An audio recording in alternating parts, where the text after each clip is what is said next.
Hello guys, welcome to my YouTube channel K talks. അപ്പം പുതിയ അപ്ഡേറ്റ്സിനായിട്ട് ഒന്ന് ഫോളോ ചെയ്ത് വെച്ചോ നീ. അപ്പം ഞാനിന്ന് കരുതി എൻ്റെ ഫസ്റ്റ് എക്സ്പീരിയൻസ്, അതായത് ബി ടി എസിൻ്റെ ഒരു ഫോട്ടോ അല്ലെങ്കിൽ ഒരു വീഡിയോ അല്ലെങ്കിൽ അവരെ പറ്റി അറിഞ്ഞപ്പോൾ ഉള്ള എൻ്റെ ഒരു ഫസ്റ്റ് എക്സ്പീരിയൻസ് ഷെയർ ചെയ്യാമെന്ന്. ശരിക്കും പറഞ്ഞു കഴിഞ്ഞാൽ എനിക്ക് അവരെ പറ്റി ഒന്നും അറിയില്ലായിരുന്നു.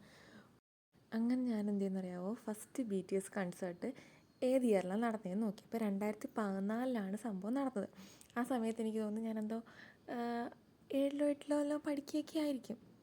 അങ്ങനെ ആ സമയത്താണ് ഞാൻ ഇവരൊരു ഫോട്ടോ കാണുന്നത്. ശരിക്കും ഫോട്ടോ കണ്ടപ്പോൾ ഞാൻ ചിന്തിച്ചെന്ന് വെച്ച് കഴിഞ്ഞാൽ, ഇതെന്താ ഈ ബോയ്സ് ഇങ്ങനെ, മീൻസ് വേറൊരു ലുക്ക്, വേറൊരു ഹെയർ സ്റ്റൈല്, വേറെ ഓർണമെൻറ്റ്സൊക്കെ യൂസ് ചെയ്യുന്ന, അപ്പോൾ അങ്ങനത്തുള്ള ഒരിത് ഞാൻ സത്യമായിട്ടും അങ്ങനെ ചിന്തിച്ചിട്ടുള്ളൂ. പിന്നെ അത് കഴിഞ്ഞിട്ട് 2025 ഞാൻ എൻ്റെ കോഴ്സ് കംപ്ലീറ്റ് ചെയ്തിട്ടിരുന്നപ്പോഴത്തേക്ക് ജെ കെയുടെ കുറച്ച് റീൽസ് ഉണ്ട്. അത് ഈ റാബിറ്റുമായിട്ട് കമ്പയർ ചെയ്യുന്നതും അങ്ങനത്തെ ഉള്ള കുറച്ച് റീൽസ് ഉണ്ട്. 슈가요. 남준이 형이 뭐 오라는데요? 어디로? 저 원래 저 밑에 집. 왜? 몰라 뭐 정한다는데 뭐. ഈ റീലും ഇതിൻ്റെ കൂടെ വേറൊരു റീലും ഉണ്ട് ജെ കെയുടെ. അത് രണ്ടും എനിക്ക് മോസ്റ്റ് ഫേവറേറ്റ് ആയിട്ട് മാറി. അങ്ങനെ ഞാൻ ഇവരെ പറ്റി തിരക്കിയപ്പോഴാണെങ്കിൽ ഞാൻ ഇവരെ പിക്കാണല്ലോ നമുക്ക് ആദ്യം വരുന്നത്. അപ്പം പിക്ക് എടുത്തപ്പോഴാണെങ്കിൽ കുറേ ഒരേപോലത്തുള്ള ബോയ്സ്.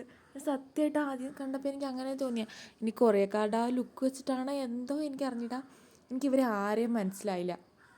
പിന്നെ അതുകൊണ്ട് ഇവരെ പറ്റി അന്വേഷിച്ചപ്പോൾ ബി ടി എസിൻ്റെ ലീഡർ നംജൂൺ ആണെന്നും അതിനകത്തുള്ള ഓൾഡസ്റ്റ് മെമ്പറായിട്ട് വരുന്നത് ജിന്നാണെന്നും പിന്നെ അതിലെ ലേസിയസ്റ്റ് മെമ്പർ യൂങ്കി ആണെന്നും പിന്നെ സൺഷൈൻ എന്ന് ആർമീസ് വിളിക്കുന്ന ഒരാൾ ജേഹോപ്പ് ആണെന്നും പിന്നെ പാർക്ക് ജിമിൻ സൈസ് കൊണ്ട് ഹൈറ്റ് കൊണ്ട് ചെറിയ ആൾ പിന്നെ ജെ കെ. ഞാൻ കൂടുതൽ കളക്ട് ചെയ്ത് ജെ കെയെ പറ്റും. കാരണം വെച്ചാൽ എന്തോ ആദ്യമേ നമുക്കൊരു ഇഷ്ടം തോന്നുമല്ലോ ഒരു വ്യക്തിയോട്.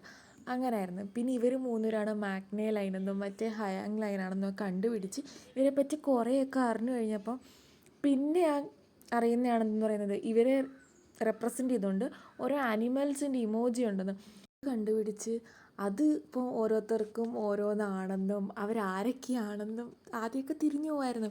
പക്ഷെ പിന്നെ അതിങ്ങനെ കണ്ടുപിടിച്ച് ഇപ്പം എല്ലാവരെയും അറിയാം. അപ്പോൾ ഇതിൻ്റെ ബാക്കി വിശേഷങ്ങളുമായിട്ട് അടുത്തൊരു വീഡിയോയിൽ കാണാം. Thank you guys for watching.